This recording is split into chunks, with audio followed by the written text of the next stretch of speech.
Good afternoon, everyone. It is great to be here today. And just at the outset, I want to say that when Inspired started, I started my journey with Inspired as a volunteer.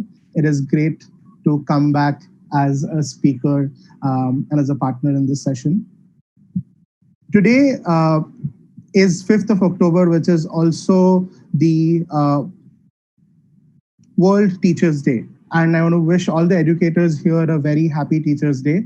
Uh, Our session today is towards an education that builds harmony, partnerships with government. What we are going to focus on in this session is primarily going to be partnerships with government school educators or with government teachers and principals. Over the last 5 years, SEF has been committed to working with public education or government schools and with the focus of ensuring that we build an education, we provide an education that builds towards harmony. Now, one thing to understand as we talk about this whole piece of towards an education that builds harmony is what really is this whole concept of building harmony. At SEF, our student vision is to live in harmony in this ever-changing world. We believe our children will continuously learn, reflect, and grow into self-aware individuals who act in alignment in head, heart, hand, and soul in service of all beings. And really, the concept of harmony in education is anchored in this student vision. I would like all of you to take a look at the student vision, and on your chat or comment section or wherever you are, it would be great if you can put down some of the key words that stand out for you when you read the statement. And I would also like to tell you that the entire conversation today is going to be focused on how do we ensure that this student vision comes alive in our government schools with our government teachers. And that's been really the core of SEF's work for the last few years. There will be a deep dive on the student vision and the process of designing programs and designing curriculum and assessments and teacher development for this student vision. And my colleagues Initoli and Srishti will be leading you on a session tomorrow at the same time on the same track and talk more about that. But today we are going to focus on partnerships with government school educators. And what I'm going to really take you through are these three questions. In our journey over the last 4 years, what have been those key challenges? Why should we do it?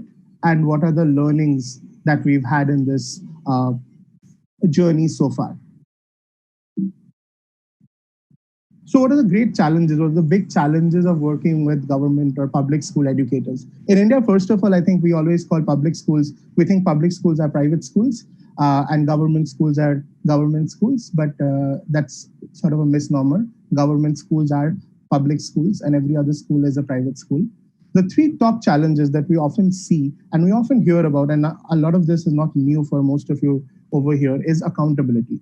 Too many open loops and the scale is massive. So if I take each of them categorically and sort of divide it and talk about them one by one, the first would be accountability. As a nonprofit or as any other organization, when you walk into a government school or a government sector or a government department, the accountability structures are fairly weak.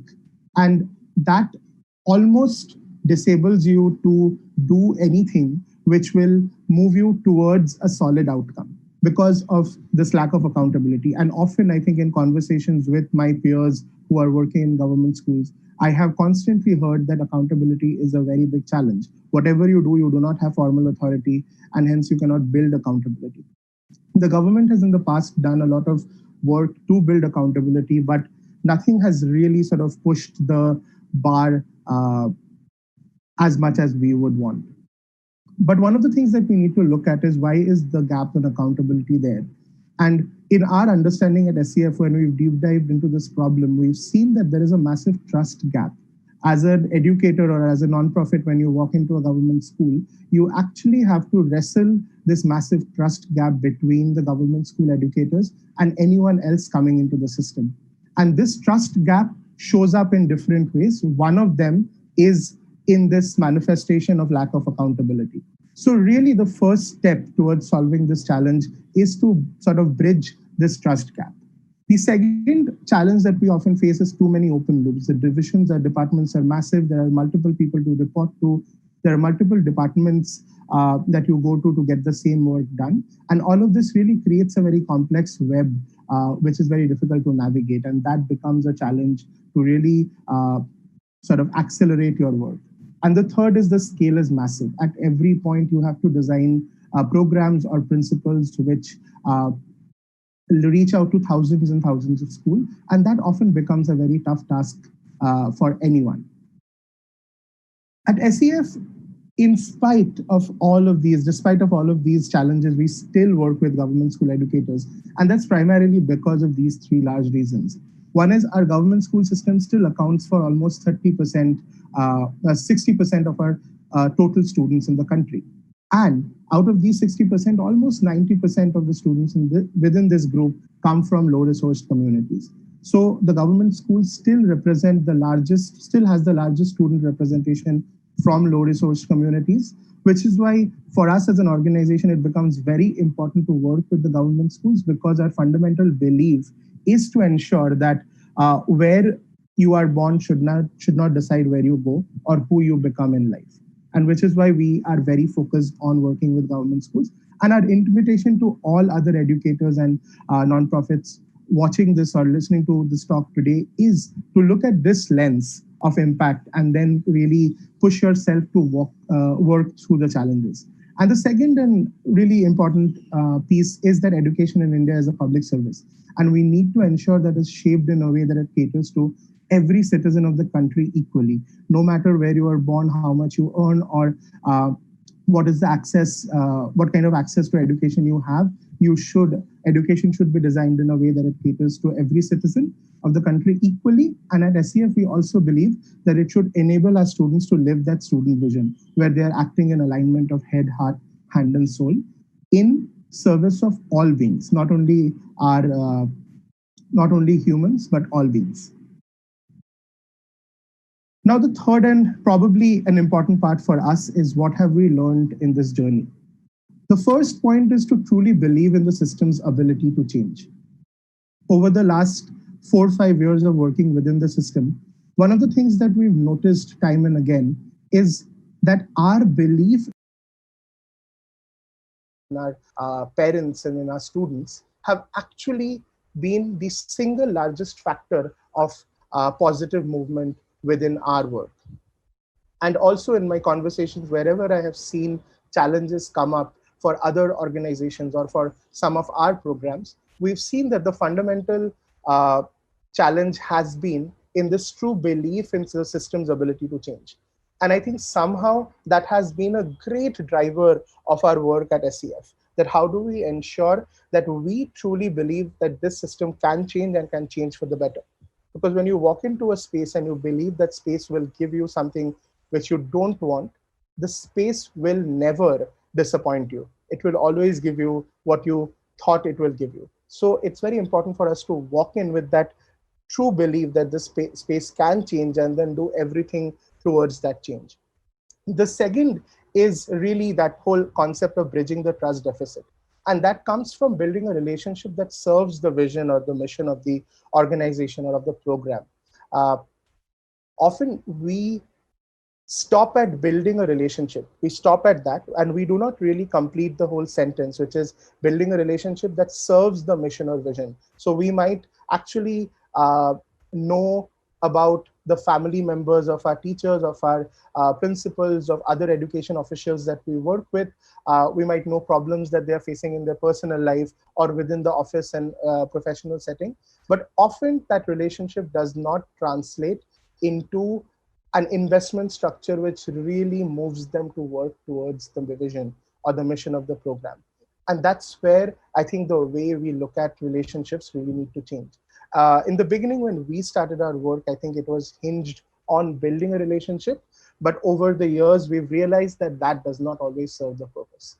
And which is why right now, our focus, our sort of spirited focus is towards ensuring that the relationship actually serves the vision and mission of the organization and of the program. And that really is the key of bridging the trust deficit, where a relationship actually takes you towards an outcome that both the organization and all the stakeholders in that program really envision for themselves. And the third thing, and I heard Akanksha really open her talk with this. The third thing is listening to the challenges. She spoke about design thinking in the beginning, and I think uh, that's that's a major that plays a major role in how we work at SEF and how we feel excellent government programs really work. It is by listening to the challenges of the educators and supporting them on their individual journeys. Uh, you will see, we will be talking about a white paper later in this talk. You will see that one of the things that we figured out in our teacher development white paper is that uh, the moment you have teacher development programs designed at scale, the effectiveness of those programs really come down, and uh, that's really the gap that takes place when you are not listening to the challenges of individual teachers and not supporting them on their individual journeys. So these are some of the things that we've learned, and I'm really excited to release two white papers on behalf of Simple Education Foundation. Our first white paper is on repurposing curriculum and assessments for deep learning, and this white paper really proposes a novel approach towards designing curriculum.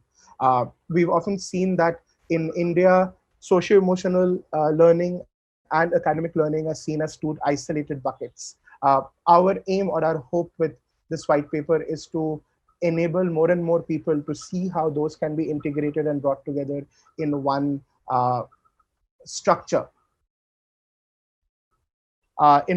structure, and that's something that we talk about in this white paper.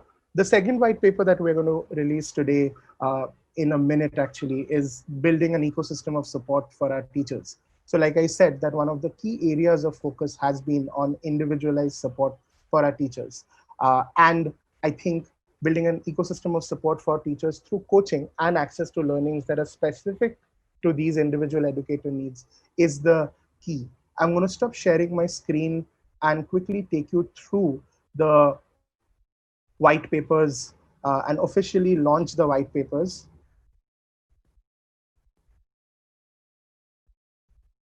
Just give me a minute.